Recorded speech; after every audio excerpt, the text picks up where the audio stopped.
Welcome. Today we're talking about the Taylor series, so let's get into it.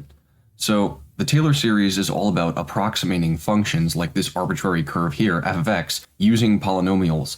And the reason why we want to approximate things with polynomials in calculus is because polynomials are a lot easier to work with than arbitrary functions or even special functions that we know about, because we can take their derivatives with the power rule and integrate them with the reverse power rule. So, if I'm going to approximate this function f with a polynomial, and let's call that polynomial h just because it's easier for me to write than g, let's start with something very simple. So I'm going to try to approximate it around x is equal to 0. I could try x is equal to 1 or x is equal to 12, but we're just going to start at 0 and see how we can later generalize that to all areas along the x-axis. So if I'm approximating at x is equal to 0, then what I really want, just to start with for the most basic approximation, is that the value, just the value of my function at x is equal to 0 should be the same as the value of f of x at 0, or in other words, of f of 0, which is this y value right here. So I need my function h of 0 to be equal to f of 0. So what if I just say that h is a constant function? H of x is equal to h of 0 because it never changes, which is equal to whatever f of 0 is. So maybe f intercepts the y-axis at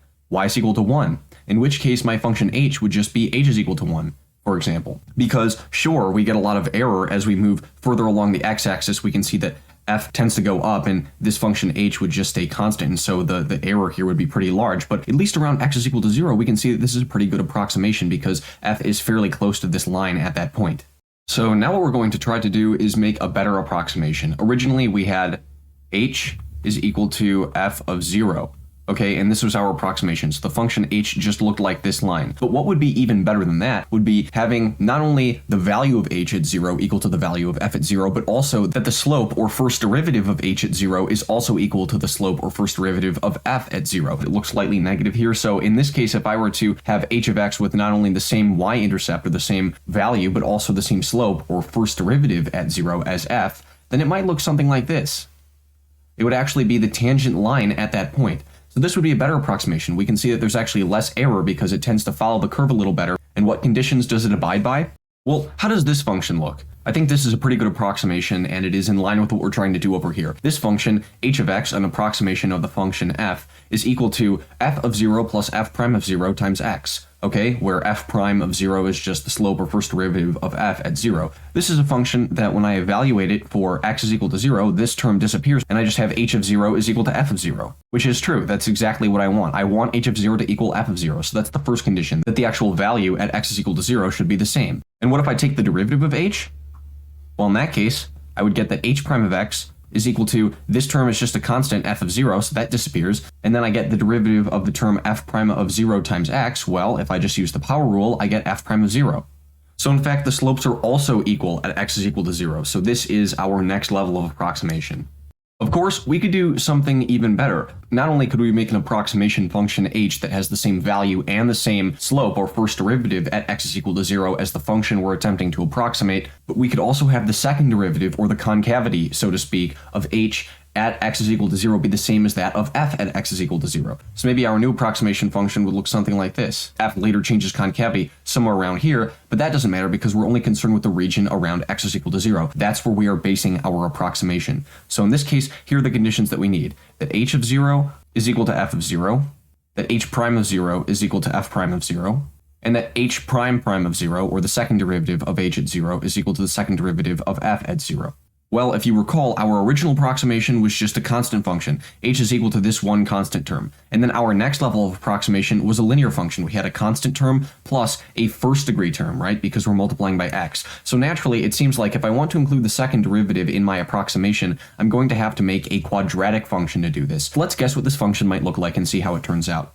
Okay, so here's the guess I'm going to make. I had f of 0 plus f prime of 0 times x, so naturally it seems like if I'm going to add a term with the second derivative of f at 0 as the coefficient, then maybe we should have x squared, right? First derivative, x to the first, second derivative, x squared. Maybe that's the pattern. I'm not sure, but we're going to find out. So we need to check that these three conditions here are satisfied by this function. So we need h of 0 to equal f of 0. Well, h of 0 is going to equal f of 0 plus, well, f prime of 0 times 0 plus f prime prime of 0 times 0 squared.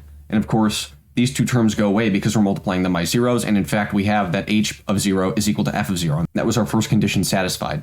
Next, we need h prime of 0 to equal f prime of 0. So let's see what is the first derivative of this function. So h prime of x is equal to constant term f of 0 goes away, this linear term gets rid of the x, and this quadratic term, we get rid of the 2 and then multiply it by 2 in the front, because that's how the power rule works. So the function h prime of x is equal to f prime of 0 plus 2 times f prime prime of 0 times x. And then when I evaluate h prime of 0, then I would get f prime of 0 plus 2 times f prime prime of 0 times 0 in place of x, and so that term would go away. H prime of 0 is equal to f prime of 0. So far things are looking good, but maybe you're suspicious of this 2 here, but let's find out. Again, to verify the third and final condition, the second derivative of the original function, or the derivative of h prime of 0. Now this f prime of 0 term is the constant term, and so we're going to get rid of that. And by the power rule, we get rid of the x in the next term, and so we really just have that it's equal to 2 times f prime prime of 0.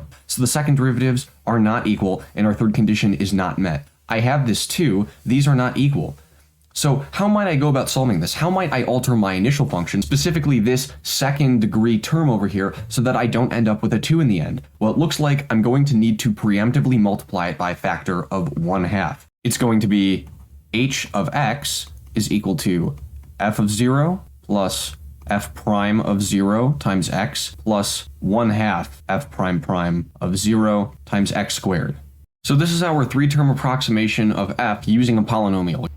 So I'm going to assert that a 4-term approximation will look like the following. H of x is equal to f of 0 plus f prime of 0 times x plus 1/2 f prime prime of 0 times x squared plus 1/6 f prime prime prime of 0 times x cubed. And you'll notice we have 1/6 here. And why is that? Let's imagine we were taking the third derivative of this function, h prime prime, or h to the parentheses 3. This is how we might write the third derivative, or in general, if we wanted the nth derivative, we would write it as h to the n, where n is in parentheses like that. Let's just imagine what would happen if I took the first derivative. In that case, the constant term would go away, and then by the power rule, f prime of 0 times x would just turn into f prime of 0, and then 1/2 f prime prime of 0 times x squared would turn into just f prime prime of 0 times x. And what would happen to this final term? Well, this 3 would deprecate into a 2, I would multiply the 3 out front, and 1/6 would turn into 1/2. Now I'm left with f prime of 0 plus f prime prime of 0 times x plus 1/2 f prime prime of 0 times x squared. And you'll notice this actually looks exactly like our 3-term approximation up here. They're the same function, except for the fact that where I had an f of 0 over here, I have an f prime of 0 over here. And where I had an f prime of 0 at the top, I have an f prime prime of 0 on the bottom. And so if I were to just take 3 more derivatives of this function in order to get to the 4th derivative of our new approximation h of x, then I would have, at the end, just as we did for this one, not that the second derivative of h at 0 is equal to the second derivative of f at 0, but the second derivative of the first derivative of h, which is the third derivative of h, is what I had right here, third derivative of f at 0. And so those are going to be equal in the exact same way. So the reason why I multiply by 1/6 is because when I take the derivative of this whole function, I take the derivative of this term as a part of that, and that involves using the power rule. Well, this x has a 3 as the exponent, and so when I apply the power rule once, this turns into a 2, and that 3 goes out in front. So I first multiply by 3, and I'm not going to cancel anything yet. Now I have a 2, and then if I were to apply the power rule again, that 2 would decrement into a 1, and I would send the 2 out front, and then I would be left with a 2 there, and I'm multiplying that by 3. And finally, if I applied the power rule one more time, this x to the first, or just x term, would go away, and that 1 would go out in front, and that would become a 0th power. So what I'm really anticipating through repeated application of the power rule is that I'm going to multiply by the exponent and all the numbers less than it until 1. And if the final term that I had were, say, something times x to the 5th, then I would be anticipating applying the power rule over and over again and multiplying out front of this term 5 times 4 times 3 times 2 times 1. So what this really is actually 3 factorial. By multiplying by 1/6, what I ensure is that by the time I've taken as many derivatives as are specified by this term, in this case 3 derivatives, that h to that degree of derivative will be equal to 1 of f to that derivative times 1. So 6 cancels with 1/6. And in general, if I wanted to make an n-long polynomial approximation with h, then I'll eventually have an f to the n derivative term, okay, and that's going to be multiplied by x to the n. Multiplying that by out front is n factorial, because when I apply the power rule, n becomes n minus 1, goes out in front, and then when I apply it again, that becomes n minus 2, and n minus 1 goes out front, so on until I eventually get to 2, and then 1, and this just becomes 0, so the x goes away, and I'm left with all of these, which equal n factorial, canceling with 1 over n factorial, and what I'm ultimately left with is this part in the middle right here. I need it to be that the nth derivative of h, evaluated at 0, is equal to the nth derivative of f, evaluated at 0. Eventually, I'm going to get something, let's say this was my original curve in blue, maybe I'll get a new curve in green that is very, very close around x is equal to 0, which is this region right here, by adding more and more terms that simulate that behavior based on the derivatives. So in general, this is what it looks like. If I'm trying to approximate, say I have h of x is my approximation function, which is going to be the sum of all those terms above, which were 1 over n factorial times the nth derivative of the function evaluated at 0 times x to the n. And this is incrementing over n. So in other words, as n goes from 1 to, some value, say infinity, for example. And actually, if we took this out to infinity, this would of course be an infinitely long polynomial. And Taylor's theorem essentially says that when I do this process, the function h of x actually becomes f of x because the behavior of all of the infinitely many higher order derivatives is exactly the same. So this specific way of approximating was at x is equal to 0, which is fine, but we didn't necessarily have to do that. It was just a good place to start. In general, we can approximate at any value, which we will call a. So what if I wanted to approximate at x is equal to a? Things would be slightly altered. So now h of x would be equal to the sum of 1 over n factorial times f of n evaluated at the point a, and it wouldn't be x to the n, it would be x minus a to the n. If I want to shift a function over to the right by a certain amount a, then I actually have to evaluate it for x is equal to negative a. If I want to shift it to the left, then I have to evaluate it for x plus a. Around x is equal to 0, this is called a Maclaurin series. Hopefully I spelled that right. And then this down here, in general, is a Taylor series. And the Maclaurin series is just a specific case of the general Taylor series where a is equal to 0. So the most famous example of this process, and one that you will almost inevitably see on the AP test for Calculus BC if you're taking it, is the case of e to the x. And hopefully you're familiar, but e to the x looks like this, where this point where it intersects the y-axis is y is equal to 1, because e to the 0 is equal to 1. And we're going to attempt to approximate it with a polynomial. Well, now that we understand the intuitive theory behind it, let's just apply Taylor's theorem and see what we get. So it says that we should be able to approximate e to the x with a polynomial, and why don't we just use 4 terms, for example? So this says that it should be equal to the sum of 1 over n factorial times the nth derivative of f evaluated at 0 times x to the n. Okay, yes, so we're going to be doing this approximation around x is equal to 0. Well, f is e to the x. And here's the interesting thing about e to the x. Its derivative is just itself. That's actually the definition. So we're doing this from 0 to 4. And so let's look at what these terms are going to look like.